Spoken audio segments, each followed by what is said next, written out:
You're Mark Murphy. You have to fire/cut one of these three guys right now. Gutekunst, LaFleur, and Love. One has to go today.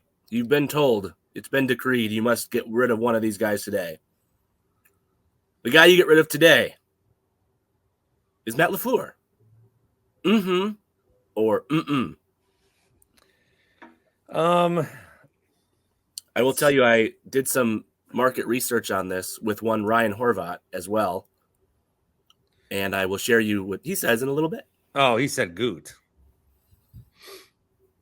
He definitely said Goot, but I'm going to tell you why he said Goot. But yeah. Because he wanted T. Higgins. T. Higgins did not come up. What about Patrick Queen? Did not come up. Okay. I think that it is LaFleur. So, Now, a lot of this is Gutekunst's fault. Like the whole thing I said about variables, this was by design. They did this. This is what they wanted. They wanted a very young team. And they also, like, by going, quote unquote, all in with Rodgers. So they go all in with Rodgers and they kick the can down the road. And then you're gonna talk yourself into Goody by the end of the season. Because but he's a UWL guy, so I would never do harm to one of my fellow Eagles, future D3 champions. It's going to be a Friday night watching them on ESPNU. It's going to be fucking great when they're beating Mary Hardin Baylor in a month and a half. Okay, so they did this by design. They kicked the can down the road, which means they knew when their new quarterback was going to be here, the rest of the team was going to be young. Yeah. But while they're going all in, they spent an entire draft on the future. Not just Love. A.J. Dillon was not a plug-and-play pick. Right. Josiah DeGuara was not a pick for Rodgers. No. They spent the whole COVID draft for a post-Rodgers career. And I think the worst decision that Goot made was they gave an extension to Rodgers after they drafted Love. They very much did not have to do that. There was no obligation, no benefit. The only one who won that extension was Rodgers. The Packers did not benefit from that at all. None. But LaFleur, I see his face more, and so it grates on me. Yeah. More. And I'll do the thing that we have to do is say, he's a nice guy, and I know that he blah, blah, blah, blah, blah. Look, I can't get the image out of my head of I was watching some post games and at the Packers website, I couldn't find LaFleur's press conference. So I don't even know if it's there, but they did have the 2-minute thing that Larry McCarron does after the games. And LaFleur he looks like he's going to cry. And that I can't get over that. Like, what to fix it then? He seems like I don't think he knows how. Well, then leave. I'm serious. Like I'm not trying to be I don't think he knows what to do. Well, then he's bad, a bad coach. That's what yes. So does he realize he's a bad coach? I think the tears may have something to do with a realization. I don't know. You've had 5 years to prepare for this. You knew that Rodgers was leaving at some point. But who was the coach during those Rodgers years? Who was like the play caller? Who was the alpha? Who was the boss? It was Rodgers. Rodgers the whole time. I don't know. We wanted to see the LaFleur offense. Now we see the shit show that is the LaFleur offense. 2020. My answer is LaFleur. Because while I think the team was constructed in a way that may have been wrong, I think better coaches get more. Like, we lost. That group can beat the Raiders, and that group can beat Denver. Yeah. So I'm going to go with LaFleur. And Grant, obviously, you're going to go long form here. I just want to say that Horvat put LaFleur last. He would cut Goody, then Love, then LaFleur. I know that I'm definitively putting Love last. It's a battle between Goody and LaFleur. I'm not saying Love is great, but he's by far I would keep him before the other two if this decision was forced. Grant Bills. LaFleur, really quickly, he might not be the guy. It would be insane to fire him in the middle of the year. If you really want to shiv Jordan Love and his chances of ever looking good this season, getting rid of his play caller and the only coach in the offensive system that he's ever known in the middle of the year is probably not a great idea. Like, I had a caller suggest that on Monday. He's like, you got to give Jordan Love a chance. It's like, that's the opposite of helping him is making him deal with that. But I understand that the question is, if we had to do it today, just to add on to the Brian Gutekunst stuff, who's the best player that Goody's ever drafted? The answer is one of 4. Rashawn Gary, Kenny Clark, Jair Alexander, Elton Jenkins. You didn't draft Kenny. Kenny was 2016. That was Ted. So what a Goody Kenny, I think, was Ted, yeah. 18. So it would have to be. I didn't mean to instantly shut you down. No. I was that wrong? So it would have to be Gary or Elton Jenkins or Jair. And those are all really nice players, but I hate to use this word because it's so cliche, but I think it's the right word. Where's the game wrecker? I watch Myles Garrett and what he does, or TJ Watt, or obviously Micah Parsons. These are the best football players in the league. I understand that. But the Packers have these guys on defense, and they pay them like they're the best guys in the league at their position, like Jair. And that's what everyone says about Rashawn Gary. And I like Rashawn Gary, but I don't what's the best player that Goody has drafted? I don't know if the answer knocks our socks off. Yeah, sorry. Yeah, my mistake. Also, not to throw him under the bus. Andy Herman. I was using your list, Andy Herman, who I love. I was listening to Packaday this morning. Your Blue Wire. I like to keep it in the company part. That's why I was trying to find a Blue Wire pod this morning to kind of get my mind right. Andy put Thank together. you. Also check out Talk of the Tundra on the GSPN network. The Eurostep podcast network. Yeah. Andy had put together a list, and maybe he didn't intend it to be all Gutekunst, so I might be throwing him under the bus for no reason. But he had said a top 100 draft pick since 2015. How many hits have the Packers had in the since 2015 of a player who was drafted somewhere in the top 100? So basically the first 3 rounds, and the only 4 in Andy's assessment since 2015 were Rashawn Gary, Kenny Clark, Jair, and Elton Jenkins. Yeah. 4 hits in 8-9 drafts. Which, look, you're drafting at the back of the first round. That makes it hard. Rashawn Gary was 12th overall. Jair was 15th overall. Yeah. I was going to say, you can't compare these guys to, I brought up Myles Garrett, who was first overall. But Rashawn Gary was in the top half of the first round, so that's an excellent. And you had a higher pick and you traded back. You still got Jair, who we can talk about. Jair is kind of maybe a positive symptom of a problem that the Packers, I think, sometimes have. Bill was talking about this the other day. Take the player is good. Sometimes, the Packers sometimes are very adverse to that. It's obviously it's TJ Watt, and everyone knows that TJ Watt is good and he's from Wisconsin. Let's overthink this and trade back and take him. It's easy to say that now, obviously, but there's been a couple instances. Derwin James is another one. Derwin James is very good. Him and Jair have had similar enough careers. Jair's missed more games lately. Derwin James missed more games early, but that was the obvious pick. And Brian Gutekunst, eschewed that selection and traded back and kind of overthought it and ended up with a good player. But sometimes you just make the easy pick. Well, and this is a very in the moment comment, but on Monday Night Football, Jordan Addison looked amazing. And Lucas Van Ness might be a better player than Jordan Addison in 1 year, 3 years, 5 years, 8 years. Well, give him about 5 years. That's the Rashawn Gary rule, right? That's the Rashawn Gary track. But Jordan Addison went 1 pick after Lucas Van Ness, I think it was, in this past year's draft. I think it was early. I think it was early 20s. It was 22, 23, somewhere in there. Yeah. He was on the board. Addison was on the board and very much available. Oh, totally. And I just brought this up with Goody because Bart kind of hit the Matt LaFleur angle of this. I don't think any of us are trying to run Jordan Love out of town right now. I'm perfectly content to watch it for a year. The 3 of us rational folks are not. There are people who are trying to run Jordan. They don't exist. I kind of do want to just pretend that wouldn't really be someone's actual answer. Oh, okay. So there's I mentioned. Is someone listening to this right now saying, "Come on, it's Jordan Love. Jordan Love should be the first cut." So I mentioned this guy the other day, Ross Uglum. I don't know. I see him pop up. He's the Bulls guy and the North Dakota guy, right? Yeah, he's like a coach, and Yep. I don't know. I just see him. I don't He think used to do like Packers Report or something, and he left. Yeah, but he's very adamant that Love sucks. Really? And he's he's just, I'm sorry, he sucks, and he's a coach, so he would know.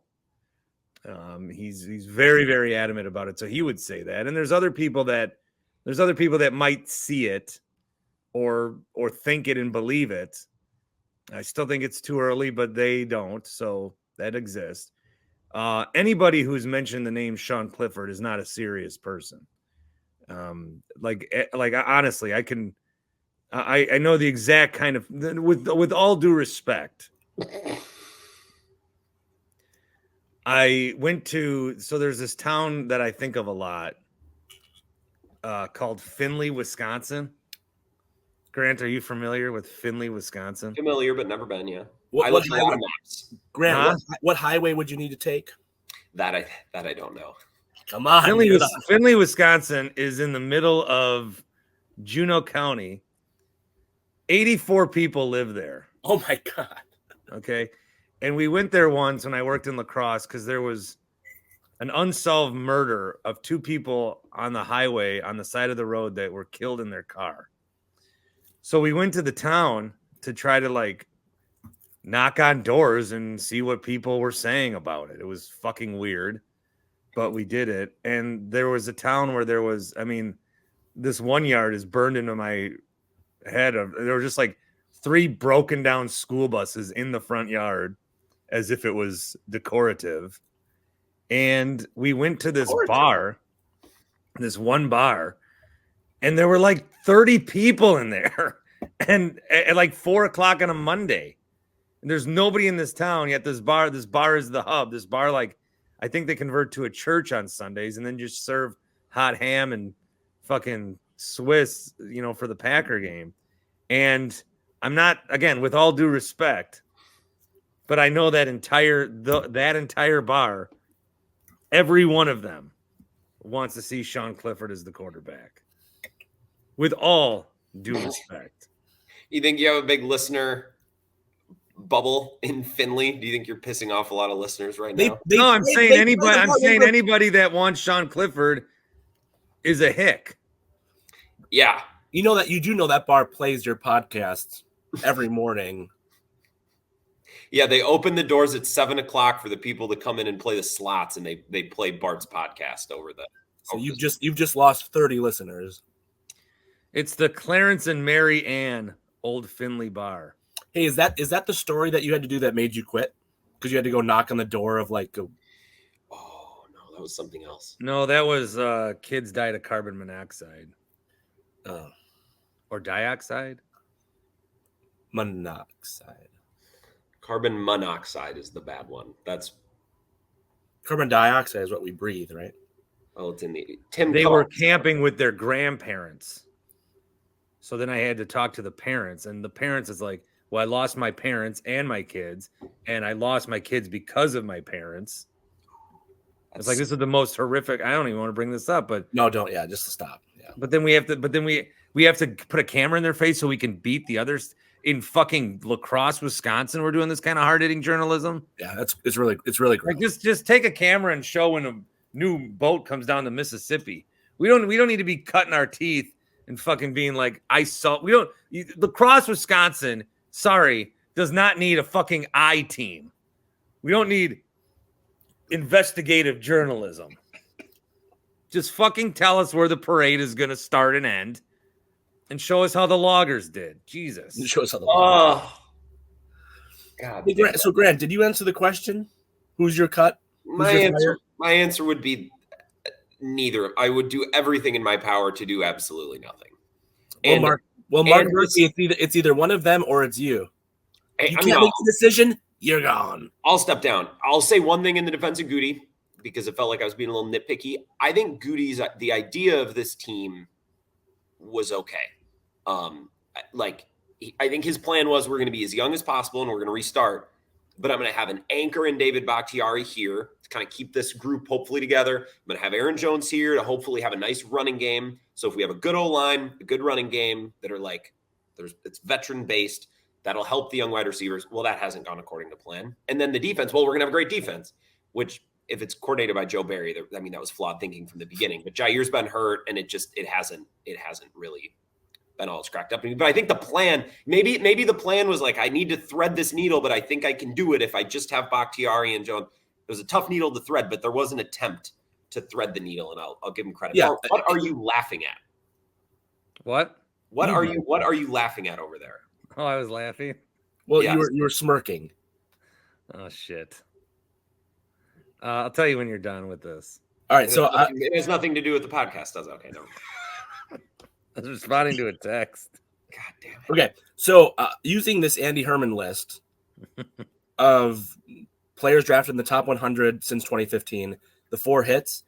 Here are what he would describe as the 16 misses of Gutekunst and Ted. Gutekunst was a top assistant, but Top 100 would be first 3 rounds, right? First 3 Essentially? rounds. Okay. Yep. So we have 4 hits, and according to Andy Herman's list, 16 misses. Demarius Randall. And by the way, if there's a name you hear, like, I don't know if that's a miss. And I saw Andy Herman arguing with some people. Andy said, I'm not saying they're busts. I'm saying they're misses. They're clearly not, Demarius Randall, Quentin Rollins, Ty Montgomery, Jason Spriggs, Kyler Fackrell, Kevin King, Josh Jones, Montravius Adams, Josh Jackson, Oren Burks, who starts. I was going to say, I was saving that. He's the best one. He was a miss for the Packers. You were holding on to that card. You'd yet to I put was. it 30 minutes into the podcast. I was. But Paul's so obsessed with this fucking tweet from Andy Herman. It's a great tweet. Darnell Savage as a miss. Jay Sternberger, friend of radio show, miss. AJ Dillon miss. Josiah DeGuara miss. Josh Myers miss. Amari Rogers miss. Ty Montgomery wasn't a miss. That's not fair. I'll defend Ty Montgomery. Ty Montgomery, who was forced to change positions. Because the team forgot to have any running backs on the roster. That's not Ty Montgomery's fault. Plus, he had a high ankle sprain his rookie year. I am very revisionist history in a positive way towards Ty Montgomery. I think if you play that career 10 times, a la Bill Simmons, the only reason he had any success as a running back though is because he was cheating by having a wide receiver number. Defenders couldn't. That is true. They didn't know it was a running back. The well-known fact. This is malarkey. Okay, sorry, that's a parody for those of you who are part of the history of the show. The one that I think that Andy got the most pushback on was Josh Myers, and he's like, "Yeah, but he starts every game." And Andy's like, "Yeah, he starts every game, and he's fucking terrible." That's the problem. And by the way, this is another criticism I have of LaFleur. So my answer is LaFleur. Bart's answer is LaFleur in terms of the one guy to cut. And I saw like Aaron Nagler saying the same thing. Is like you came back from your bye week from your self scout, and you thought the best thing was to trot out the same offensive line group in the same order, in the same spots, including Josh Myers. I think LaFleur, nice guy, too nice of a guy. I don't know that he is a nice guy. He might be an asshole. I'm not willing to maybe. Good call. AJ Dillon is a nice guy. He seems loved by everyone. I will give AJ Dillon nice guy. I don't know Matt LaFleur from Adam. I'm not. Kurt Benkert would tell you that Matt LaFleur is an a-hole. But maybe so. Now you got to pick whose team are you on? I see a lot of myself in Kurt Benkert. I do. I know you do, and like a younger me who feels like he was wronged. He's feisty. It feels like he just all he wants is for Matt LaFleur to call him and say you were right. That's all he wants. Yeah, that'll never happen. No, so, I don't know if LaFleur if that makes him nice, but it definitely makes him soft. SAWFT, soft. The thing you mentioned with the O-line, like the Matt LaFleur issue. Thanks, Bart. Thanks for the issue with Matt LaFleur is that he takes like 4 games to put something together that we can. He never gets it right the first time. Never. No. Nothing. There's nothing gets right the first time. It's one thing to get something wrong the first time and then fix it immediately. It's like, no, we need 4 more weeks of Royce Newman, and then we'll look into doing. LaFleur needs a full half of dog shit offense before he's like, I should probably let him throw it deeper than 3 yards, and then a full bye week, and then another first full half. And It's. then I mean, realize I don't know if Goody's good. I think Goody's league average. I think he's fine. I think LaFleur's bottom half. So Lower. I'm going to cut bottom half. Well, I would imagine I have more Matt LaFleur takes, but I imagine we're going to talk more All about right, him. so let me hit you the next one. Your question. So let me first tell you what I was laughing at. Okay. And I would like to you guys, but one of the guys I was in my fantasy basketball draft with last night, we were discussing what happened.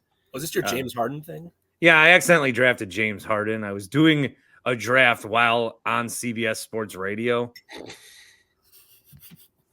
And I figured I could just look at my phone and just select one of the 6 guys that I see. You know, It's not hard. So I got Giannis with the 6th pick. I thought that was kind of low, but I got him. 6th pick. Wow. Yeah. Whatever. But I got it's down on this. Keep going. So I because sometimes I'll be like drafting. A lot of times when I do drafts, even football drafts, I'll be like, all right, 7:30 is the drafts tonight at 7:30. And then I'll get a text at 7:35, like, where are you? I will completely forget. And then while doing the draft, I'll open up a new tab and I'll completely forget I'm in the middle of a draft. And so this auto draft affliction has happened many times. But I took James Harden, and I'm wondering, because I only get 3 bench spots, if I should just cut him. Is it worth saving James Harden? Who are who's available in free agency that you would take? Nobody. Like, name the best name. Okay. I have to get into the team.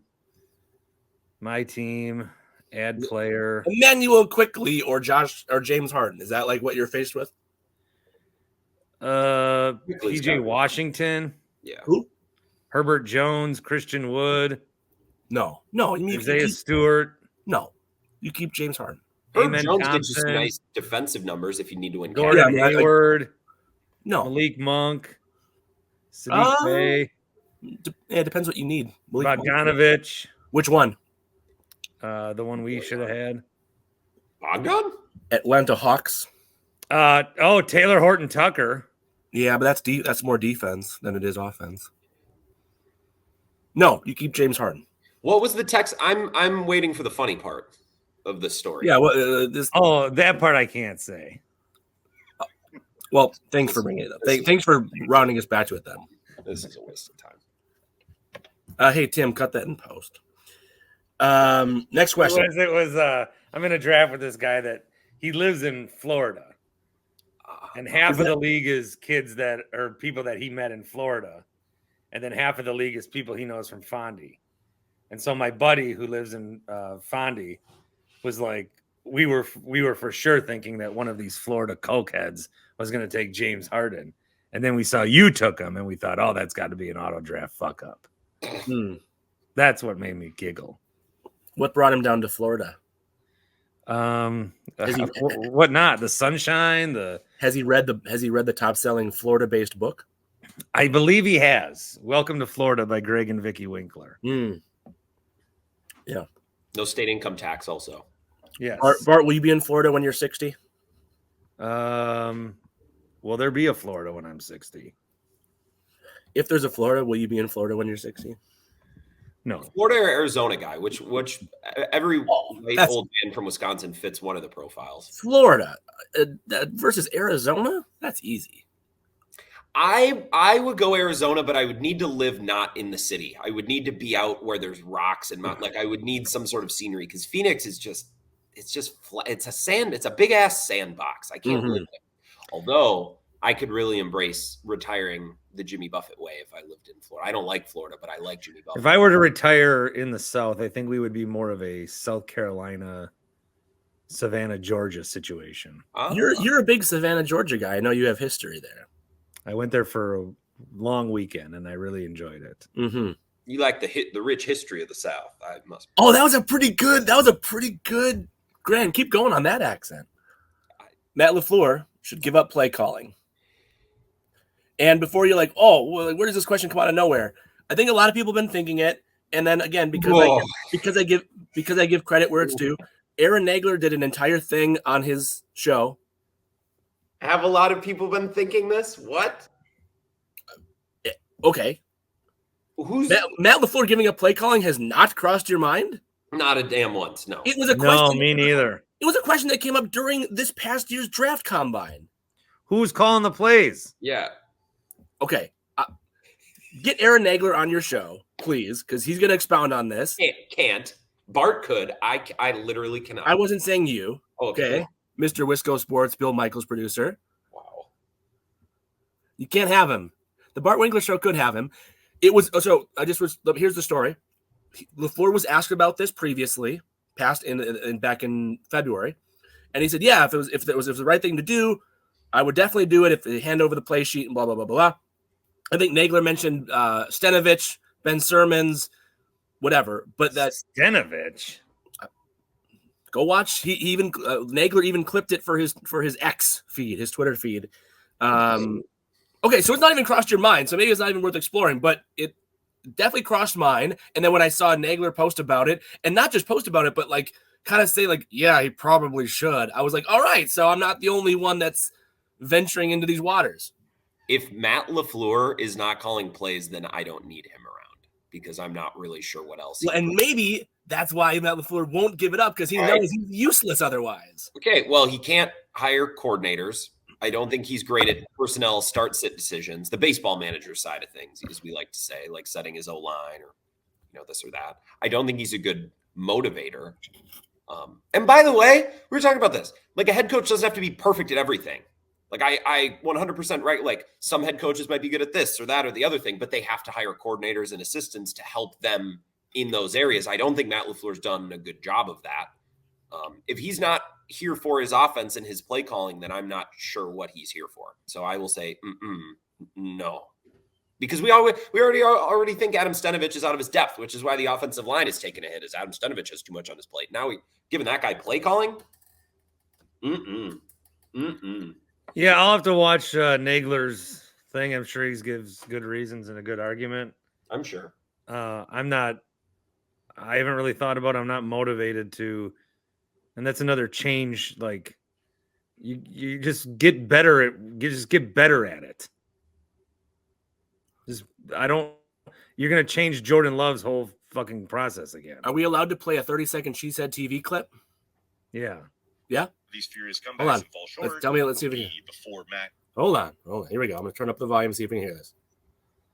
gives serious consideration to giving up play calling. I mean, how many more games do you sit here unable to generate anything in the first half and completely turn things around in the second half, have these furious comebacks and fall short, etc.? How many times do we see that script play out again and again and again until Matt says, all right, let me try something else? And that something else maybe is someone else calling plays. I don't know if it's Steno, Ben Simmons, I don't know. But I gotta think that gets at least in the discussion here pretty soon if these games continue the way they have. Yes, guys got to execute, but at some point you need to shake up the rhythm. You need somebody with a feel for the flow of these games, and right now Matt doesn't seem to have it. I do wonder how. That was this week? That was yesterday. Son of a bitch. That was Monday. Yeah, I missed discourse with a capital D. I got to be better than that. It makes good points. I just, when the names are Ben Simmons and Adam Stenovich. Yeah. I just got an email. I got a trade offer in one of these fantasy leagues I'm in. Would you do this? I would give up Derrick Henry, and he would give me Christian Watson. Is it our dynasty league or is this just a dynasty league? No, this is just some guy taking me as he likes the Packers. He'll take Christian Watson.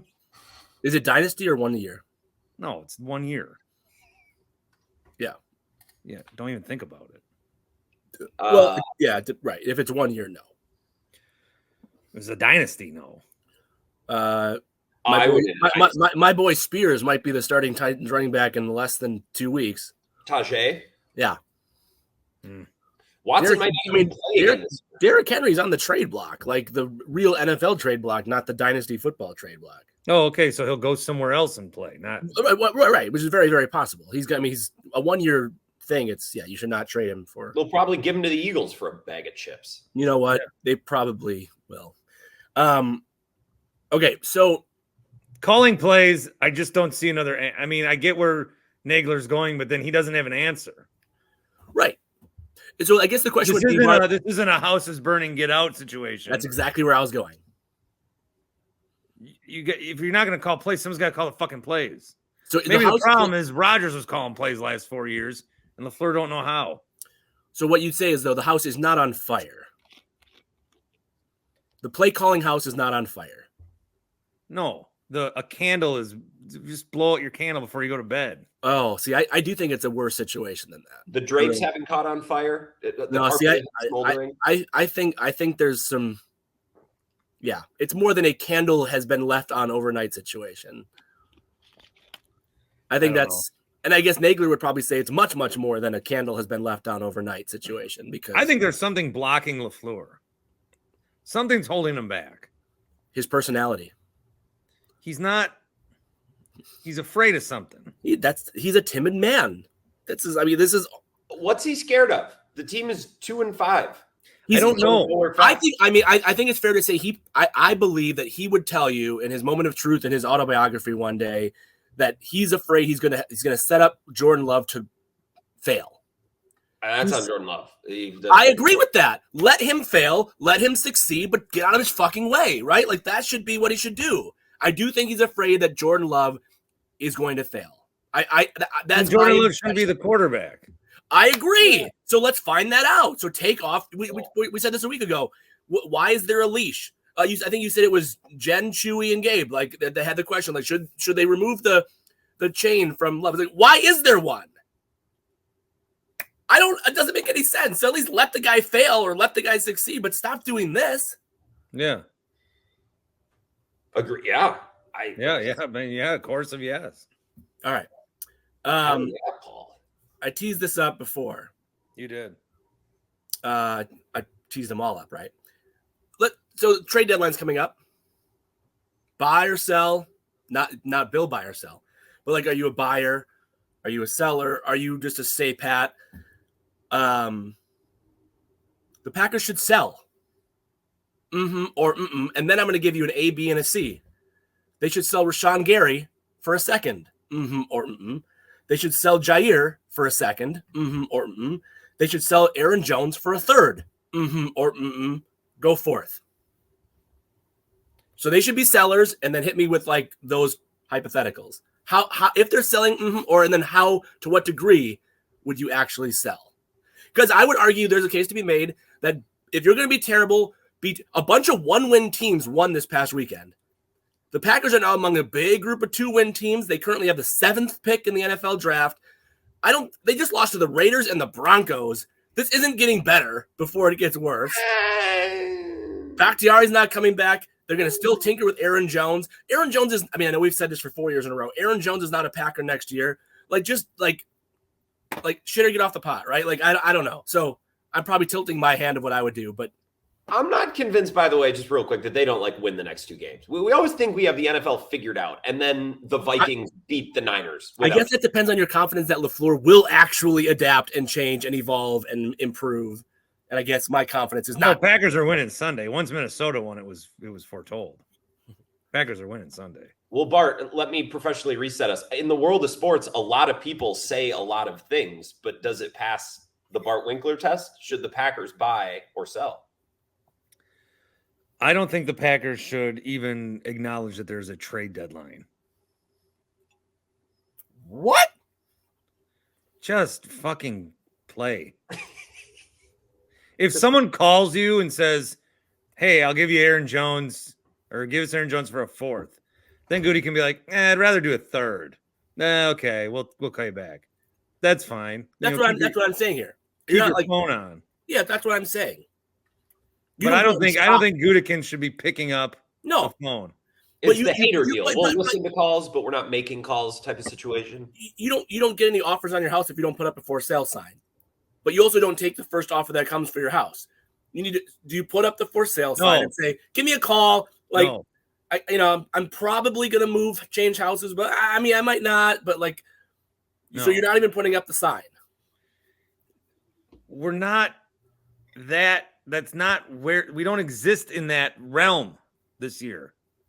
What realm? We're not a team that needs to concern ourselves with being buyers or sellers. We exist separately from the league. We are trying to figure out one thing. Is Jordan Love good? Yep. Everything needs to point towards that. Well, then you don't trade Aaron Jones, but you could still discuss Jair, who's only played 20 of the past 38 games. You could discuss Rashawn Gary, who thinks he should get Joey Bosa money. But these are good players. I know they're good. They don't have a game record. Grant's right. That's been sorely missing. But these players, you're probably getting the worst possible offensive production that you can because of idiot boy. And the defense is getting the worst. Joe Barry doesn't know what he's doing. He's out of touch. The Andy Herman joint that dropped last night, breaking down a sequence down near the goal line on Sunday. I love a good fresh Andy Herman joint. Yeah. Dropped right before bed last night. I was, And Andy, so he works for himself now. He doesn't have another job anymore. So he's a little more like in command. I love it. I do too. Andy 2.0. Well, no, this is actually Andy 3.0. Because Andy 1.0 was Scotty Sports. And then Andy Herman 2.0. And then now it's like. He 2.0 was when he became at Andy Herman NFL. Yeah. Andy Herman uncensored. He's reached his final form. I can't get him to follow me back on Twitter. Does he follow you on Twitter, Bart? Or Blue Wire Boys.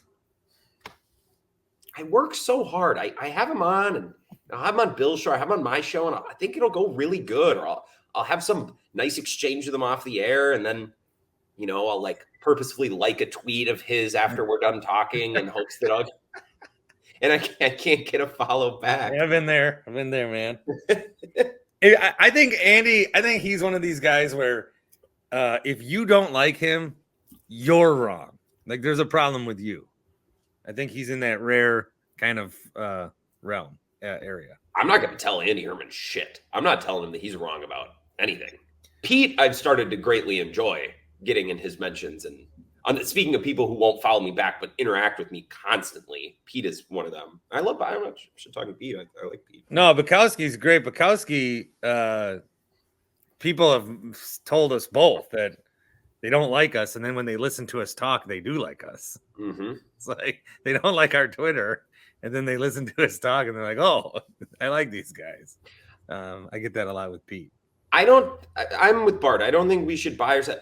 We always do this. This is great sports talk fodder, but it's not real life. Like the NFL is not Major League Baseball. Because the NFL, we do trade deadline. It's like, oh, could this guy get moved? Is this guy? And then what's his name? Byard gets moved. Like nobody's talking about like, oh, well, first off, a year ago, Christian McCaffrey was traded. Derrick Henry is on the block. Like that's not true. Henry's not getting traded. Well, Christian McCaffrey got traded. So that was a rarity. It happened. Also, Nick Chubb got traded last trade deadline, and he's Chubb. Bradley Chubb. Sorry, he's also not that. He's in He's in the same category as Rashawn Gary. No one cares about defenders getting traded. Yes, correct.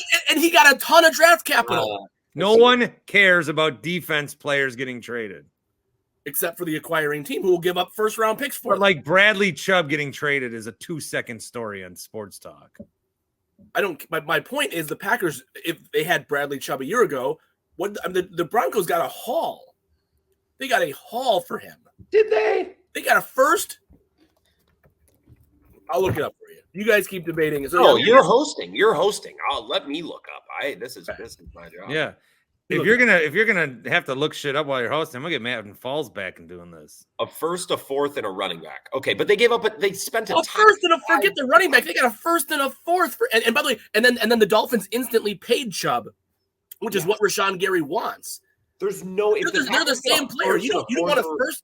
So let me get this right, Grant. You don't want to pay Rashawn Gary. And you also don't want to trade him for a first and a fourth? What? I don't get it. What am I missing? If Gary lands the Packers a first and a fourth, I'll shit my pants on this podcast. Yeah, Paul, these guys are getting traded for fourths or fifths, man. Rashawn Gary and Bradley Chubb are the same fucking player. Yeah, and I don't know why the Dolphins felt moved to give all that up. Another team will do that for Rashawn Gary because he's a good player, but he's on the wrong team at the wrong time because you're not going to give the biggest extension ever to some dude on a 2-4 team that's rebuilding and is in cap hell.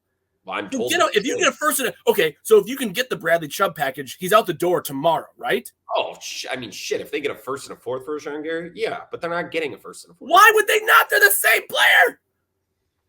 Well, I think Bradley Chubb was a top 3 pick, top 4 pick, which matters.